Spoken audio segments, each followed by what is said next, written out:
Que celui qui a des yeux regarde, que celui qui a des oreilles écoute.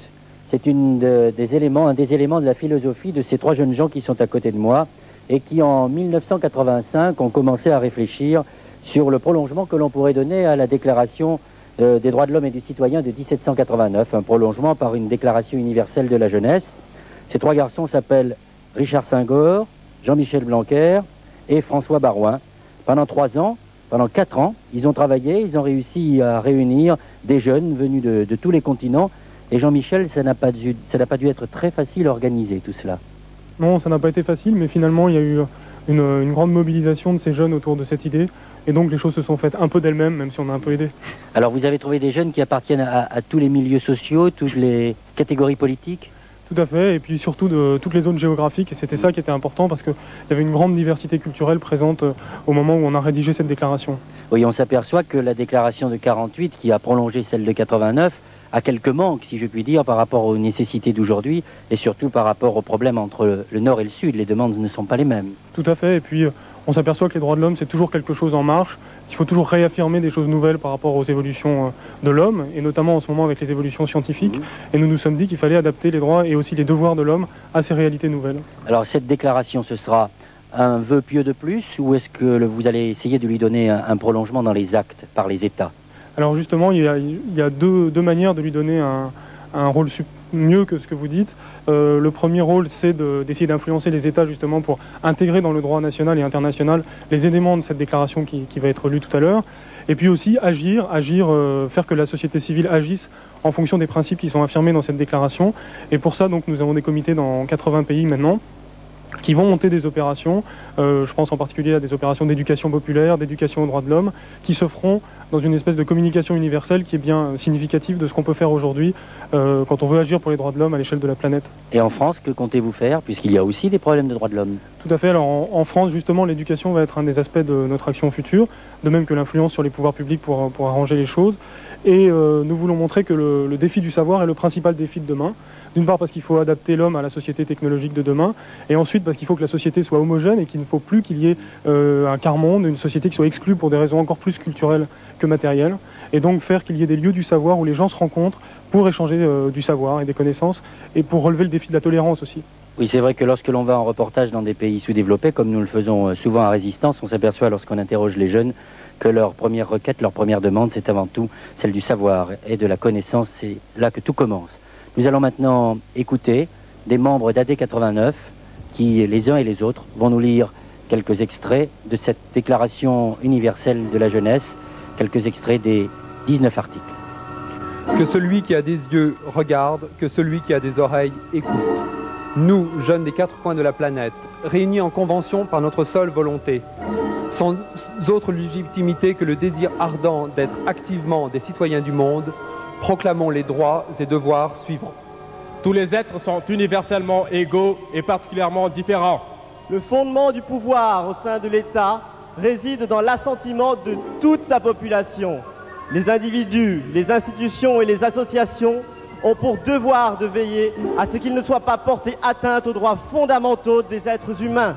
Tout être humain a le droit à au moins une citoyenneté et le droit de changer cette citoyenneté. Nul ne peut en être déchu. L'être humain possède une identité physique, génétique et mentale dont la diversité doit être respectée et protégée. Il ne doit pas être agent de sélection de sa propre espèce.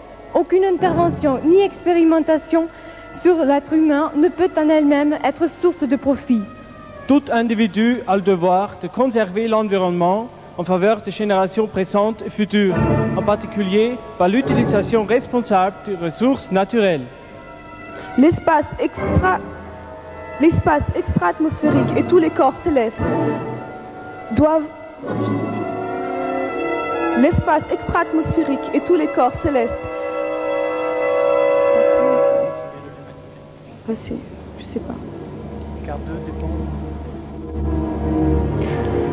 Aucun individu, aucune organisation publique ou privée ne peut enregistrer ni rassembler des données personnelles sur des individus sans leur consentement préalable.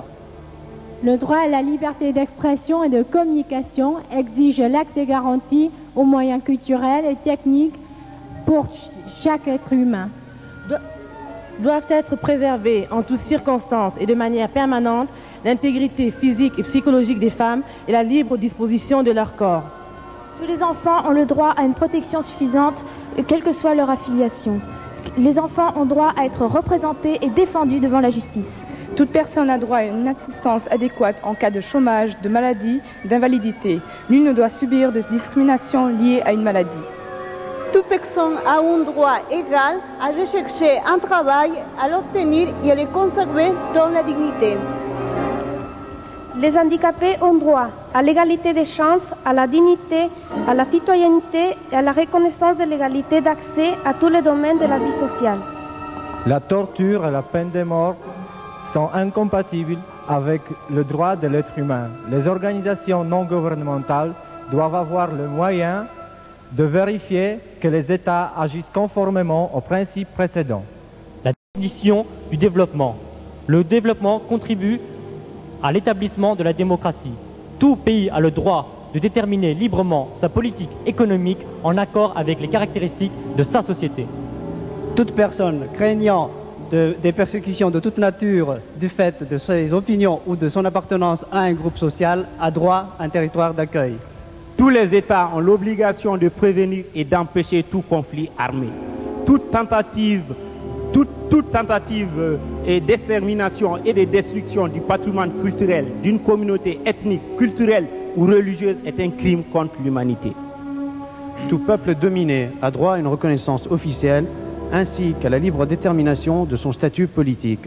La non-assistance à peuple en danger est garantie et sanctionnée par les droits internationaux des minorités. L'école doit être un instrument de paix. Chaque être humain peut créer en tout endroit du monde des lieux du savoir accessibles à tous et se placer à tout âge de sa vie en situation d'enseignant ou d'enseigner.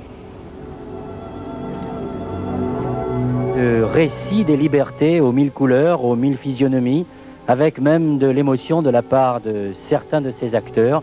On les comprend, ce n'est pas évident que de se retrouver tous ici réunis devant des caméras de télévision et de dire la liberté pour demain, pour le XXIe siècle. Je vous propose de retrouver maintenant Claude Sérillon en bas de cette arche de la défense, de cette arche de la fraternité, sur ce que l'on appelle le socle, pour continuer notre récit des libertés. Oui, j'ai pris le temps de descendre